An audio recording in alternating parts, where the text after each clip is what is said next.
President Trump eked out a narrow win, and he should have the right to do whatever he wants with no checks on his power. And I find this deeply disturbing.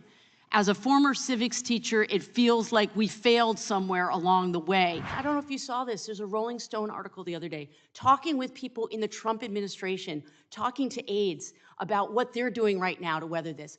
They're stockpiling toilet paper. They're stockpiling their own materials. They know what's coming, but they want the rest of people, the rest of Americans, to be okay while they are stockpiling supplies.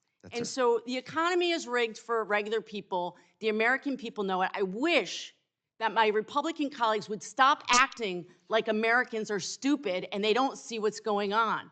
This is not working for them. Trump is finding out what every modern president already knew. You cannot detain and deport your way to a better immigration system. Real reform takes time. It takes planning. It takes, shockingly, working with Congress. And what's happening right now is messy, it's unlawful, it is, quite frankly, an authoritarian exercise. It's about generating fear. This week we learned that 75% of the men on that plane to El Salvador, the men that President Trump claimed were the worst of the worst, were in fact not hardened criminals. Are we surprised that it was another example of optics over evidence? 75% of these men, no criminal charges in the United States. One of these men, 31-year-old Andre Hernandez Ramirez, who was snatched off the streets, put on a plane to El Salvador to rot in prison. Andre is not a gang member. He's not a terrorist. He's no threat to anyone. He is a son, a brother, a makeup artist, a hairdresser. He is a man who fled his home country to come to the United States because he feared for his life because he's gay. We are being lied to. These kinds of cruel tactics are not necessary to keep us safe. This is about taking away due process, intimidating us into silence and submission. If this administration will do this to Andre, they will do it to anyone. We are all at risk. Protect due process. Mr. Speaker, this is a cruel bill. Thousands of Americans will die because of it. Rural hospitals will close, millions will lose their health care, and kids will go hungry. Americans will be poorer. They will be sicker because of my Republican colleagues, because they are falling in line instead of standing up for their people back home. This bill shows us their priorities, and it's not you. They are taking away your health care to give more money to the very wealthy. This bill is for billionaires, not for you. I yield back. Gentlelady's time's expired. Members are reminded to address their remarks to the chair. So we're 100 days, a little over 100 days into this presidency, and you got what you wanted, folks on the other side of the aisle. You wanted complete control of the government. You got the House, you got the Senate, you got the White House. So whatever is happening right now is at your feet. And so what is the fiscal state of the nation right now? It's not great. It's not great. American people know it. 37%, only 37% of Americans polled by Ipsos and Reuters last week have confidence in Trump's economic policy. 37%. That was supposed to be his strength. Okay?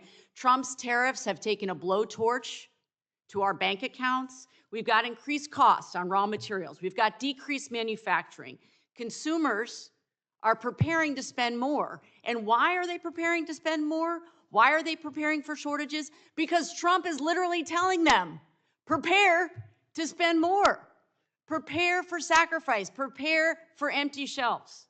The S&P 500, one measure of consumer confidence, has shed $6.5 trillion in market value since February because of Trump's self-inflicted wound, this asinine trade policy and trade war with some of our strongest trading partners.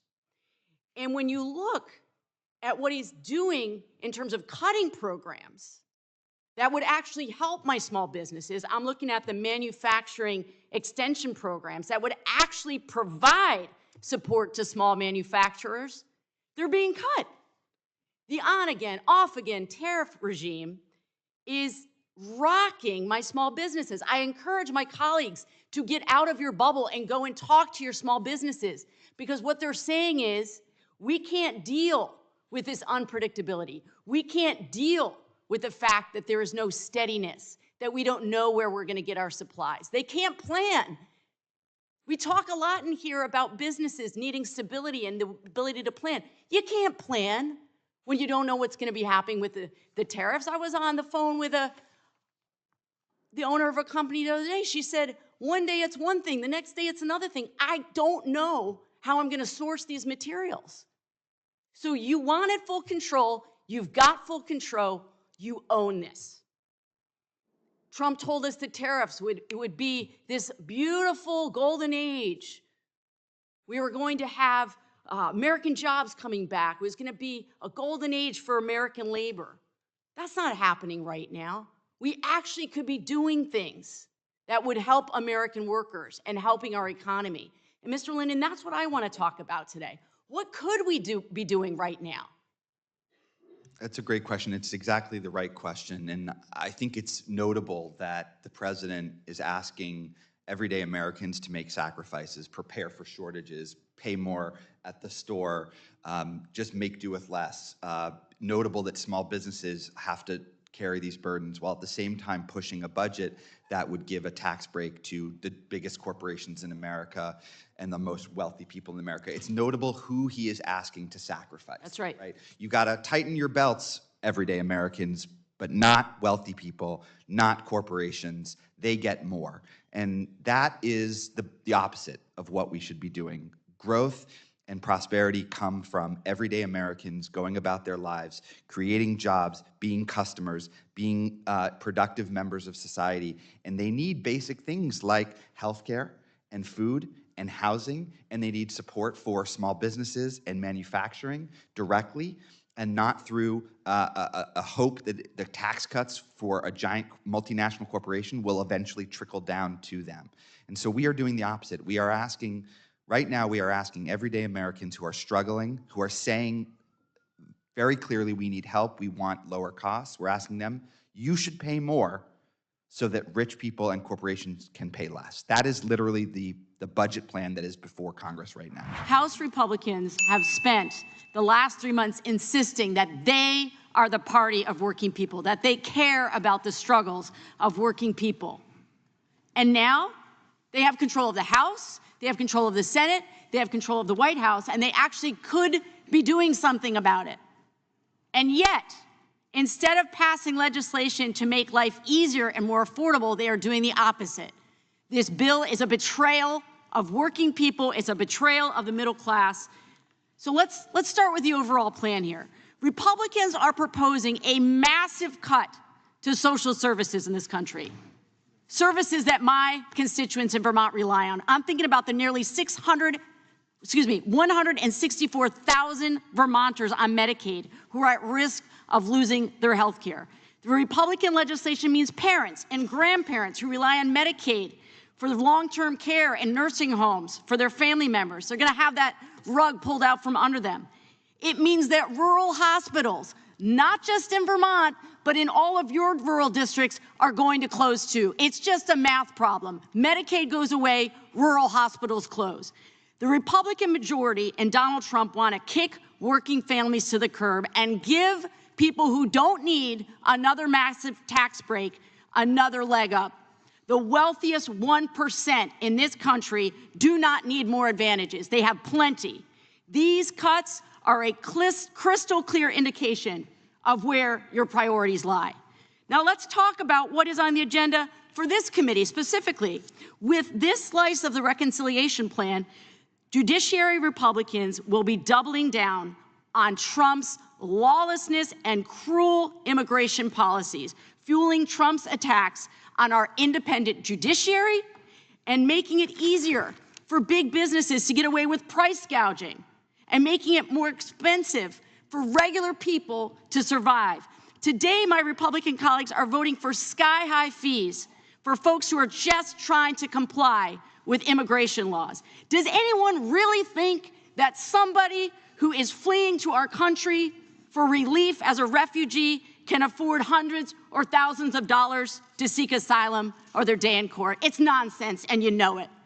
And with these fees leveraged on those who can least afford it, Republicans are dedicating billions of dollars to hire and empower an immigration enforcement reign of terror. They want to greenlight more masked agents, more hooded people, more unmarked cars, yanking people off the streets, deporting them without any due process. This is America. This is what actually sets us apart from people in the rest of the world, is due process. You can laugh all you want, but if we don't stand up for due process, we are not the United States of America anymore. The bill in front of us will allow Republicans to further insulate this administration when it flagrantly violates the law and the Constitution, making it harder for courts to stop illegal actions. My Republican colleagues are once again using their position, instead of helping working people, they're using their position to attack judges, to attack the very foundations of what makes us Americans.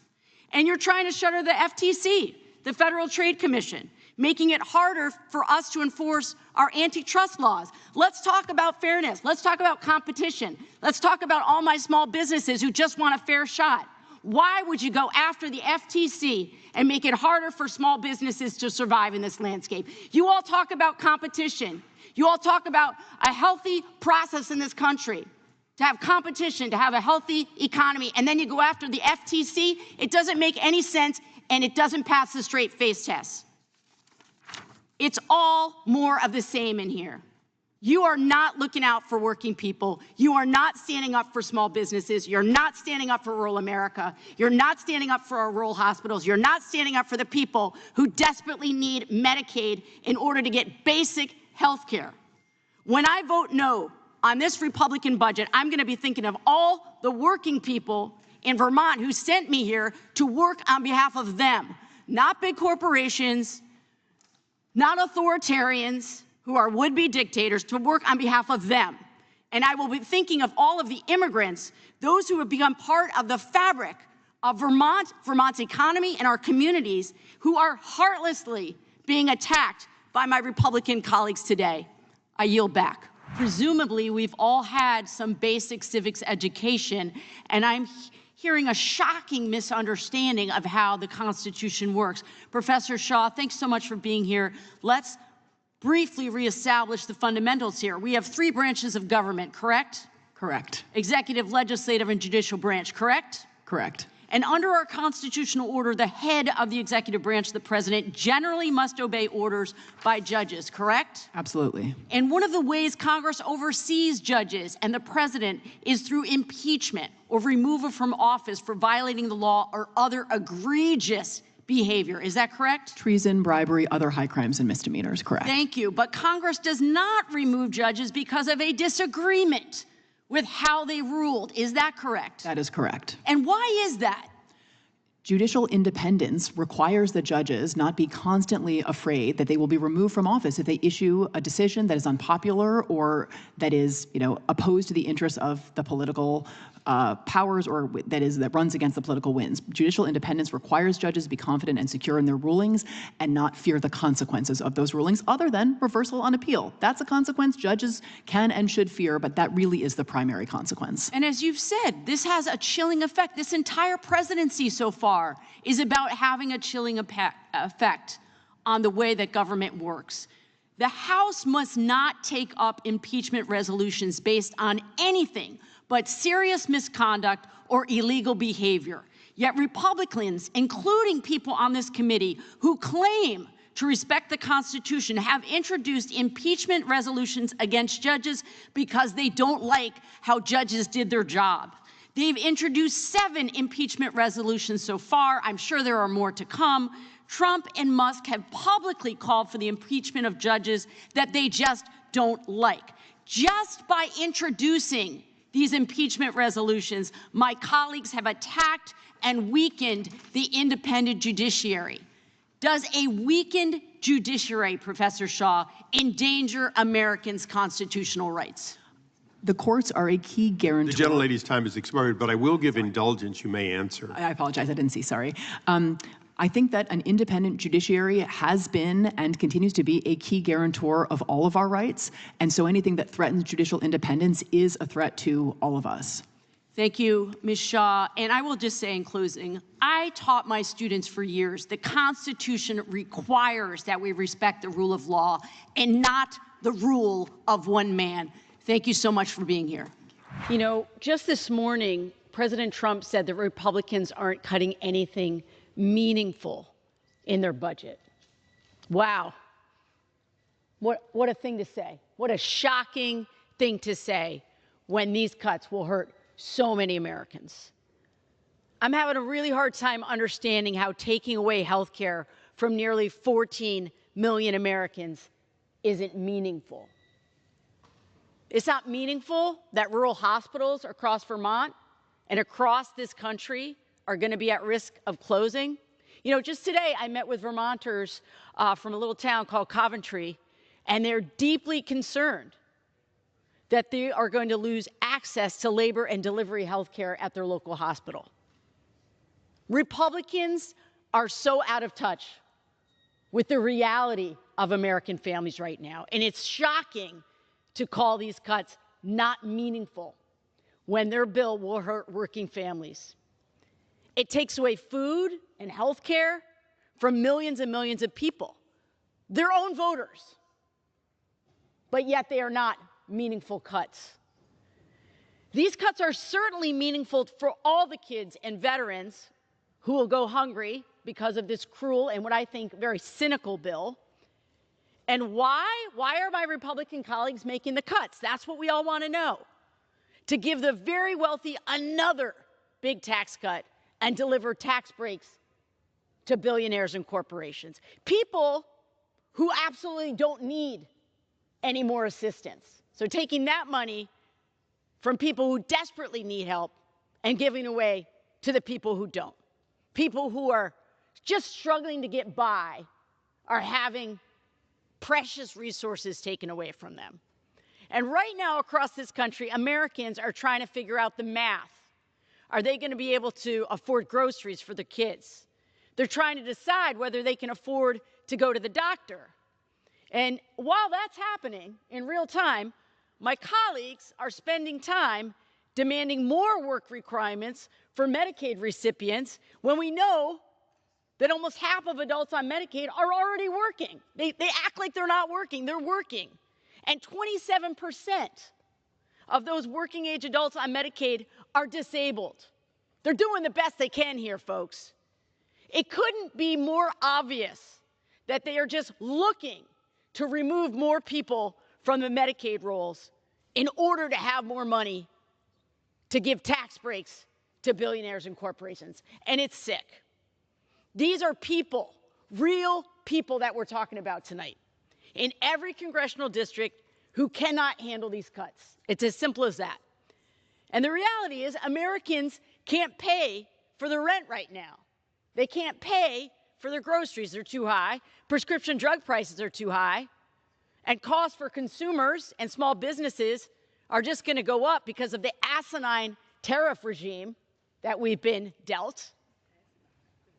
And of course Americans feel like it's rigged against them, because it is. And that's why we have to be here fighting for them. That's why we have to be here raising the alarm about what is happening in this bill with Medicaid. What Americans want is fairness. What they need is fairness, and we owe them that. And they want and need affordable health care, and we owe them that. And they want and need a fair shot, a better life for their kids, and we owe them that. This bill that cuts Medicaid, it is a statement of values. It shows exactly what and who the Republicans are caring about. And it's not you and your family, and it's not me and mine. It's about propping up billionaires and kicking the rest of us in the teeth while they do it. And I ask you, What kind of leaders take away health care and food from working people so that the wealthy can get even more money? What kind of leaders? Not strong leaders, not leaders of conscience. It's shameful.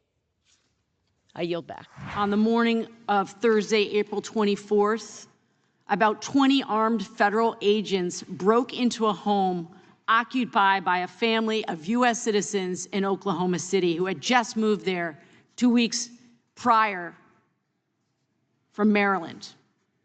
ICE agents, mistaking the current occupants for the former, broke down the door, terrorized the family, and they repeatedly said, "We are citizens. You have the wrong people. We are citizens." It happened in the middle of the night. 3 children at gunpoint were forced outside to stand in the rain in their underwear while their mother pleaded with these agents to tell them what was going on.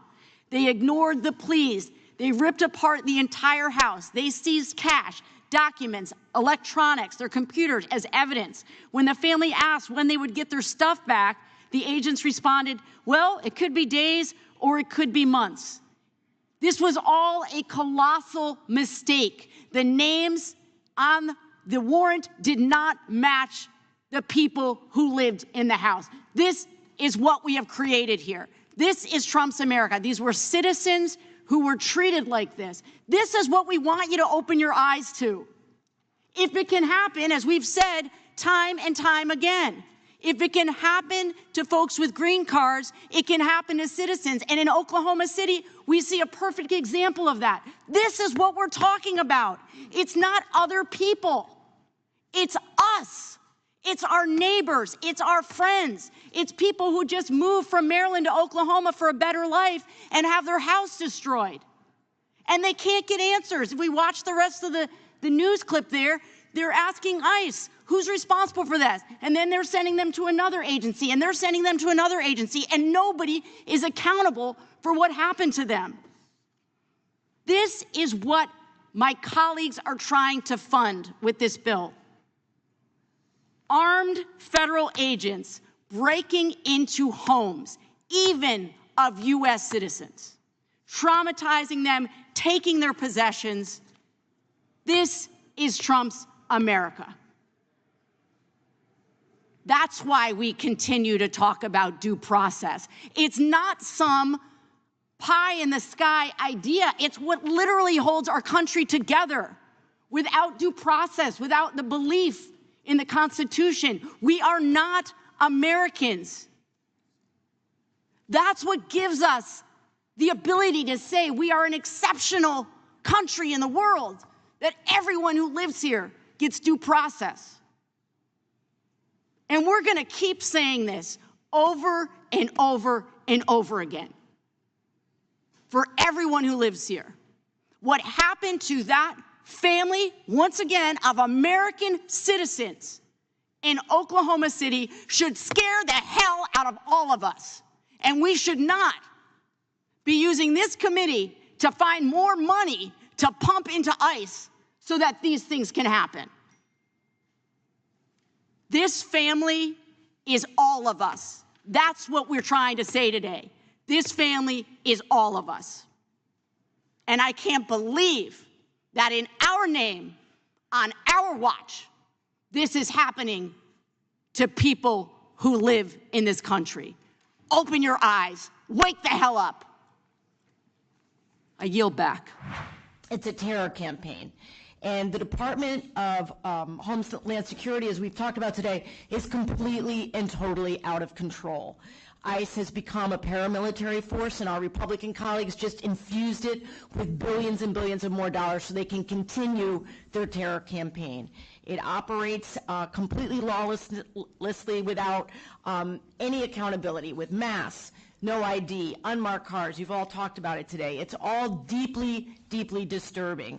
And I want to focus on the aspect that others have touched on, the aspect of racial profiling. So if I could, Ms. Shabaya, is it legal for the police to use racial profiling in law enforcement? It is not. And what damage does it do when we racially profile? I think it's hard to overstate because it does damage to the particular individual who is profiled. It also does damage to the community because people are terrorized and they think that if they look a certain way or are from a certain country or have an accent, that they are going to be targeted.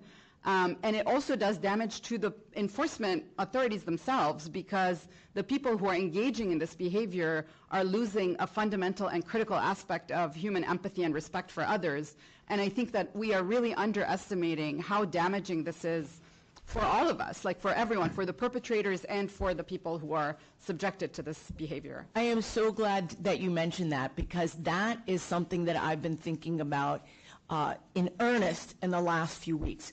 We are not just dehumanizing these immigrants, these migrants, these people seeking refuge here, these people who are seeking asylum. We, through this process that my Republican colleagues are enabling, we are dehumanizing the people who are perpetrating the violence on these people.